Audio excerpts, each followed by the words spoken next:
E aí pessoal, tudo bem com vocês? Aqui quem falou é o professor Luiz e no vídeo de hoje a gente vai resolver uma questão do Enem PPL do ano de 2021 que fala pra gente o seguinte: para gerar energia elétrica em uma hidrelétrica é necessário integrar a vazão do rio, a quantidade de água disponível em determinado período de tempo e os desníveis do relevo, sejam eles naturais, como as quedas d'água, ou criados artificialmente. Existem dois tipos de unidades de geração de energia: acumulação e fios d'água.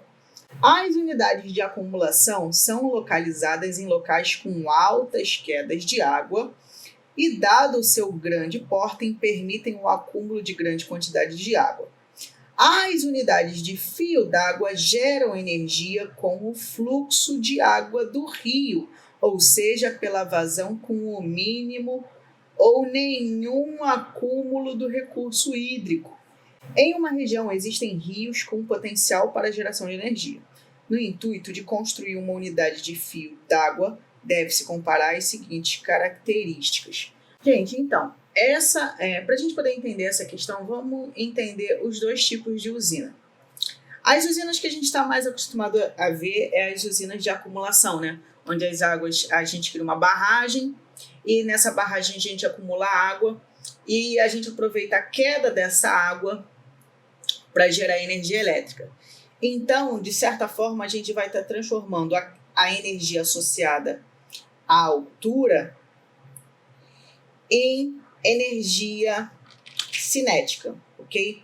Então a gente pega aqui a energia potencial gravitacional da água e transforma em energia cinética. Essa energia cinética movimenta um gerador que transforma em energia elétrica, ok? Aqui a gente tem energia cinética e aqui a gente tem energia elétrica.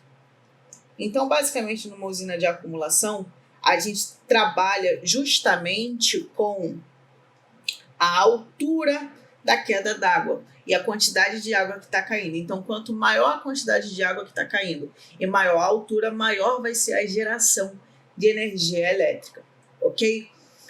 Para o fio d'água, a gente vai ter um baixo relevo, os relevos vão ser baixos. Então, basicamente, a gente vai aproveitar o fluxo da água do rio. Quando a gente fala de fluxo da água do rio, a gente vai ver só a correnteza da água. E isso vai fazer com que exista apenas energia cinética, uma velocidade para o rio.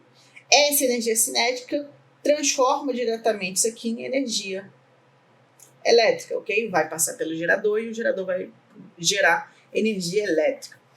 E quando a gente fala de usina, seja ela de acumulação ou fio d'água, a gente precisa analisar a potência de geração de energia, que vai ser dada pela energia dividida pelo tempo, ok? A gente está analisando a potência de produção de cada usina.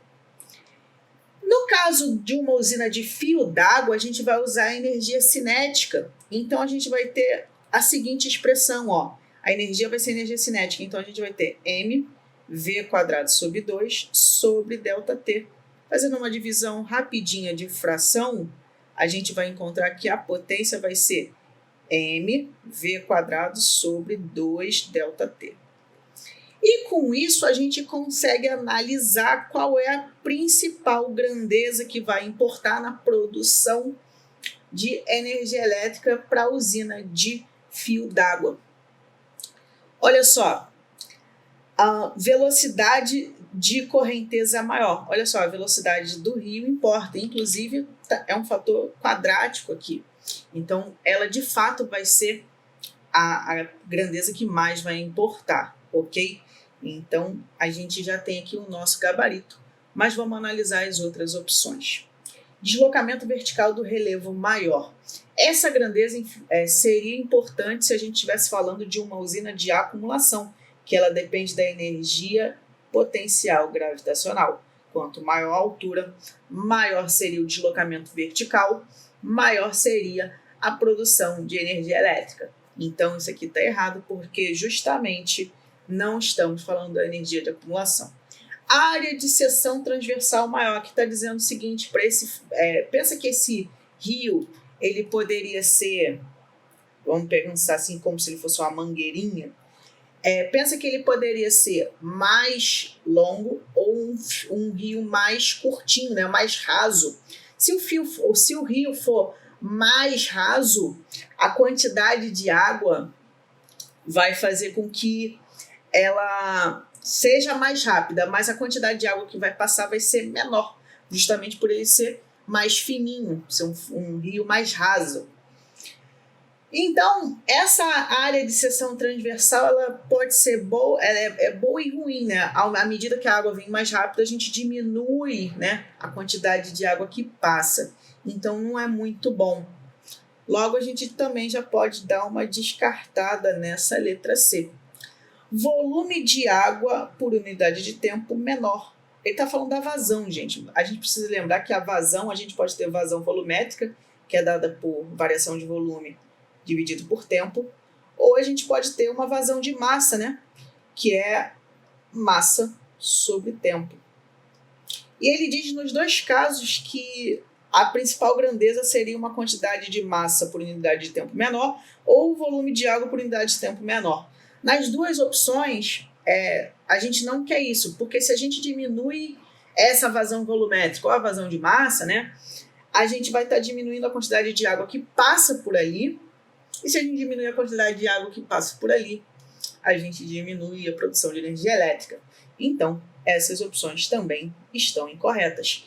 E assim, a gente vai ficando com a letra A mesmo. Eu vou ficando por aqui, desejo uma ótima semana, bons estudos e até a próxima. Tchau, tchau!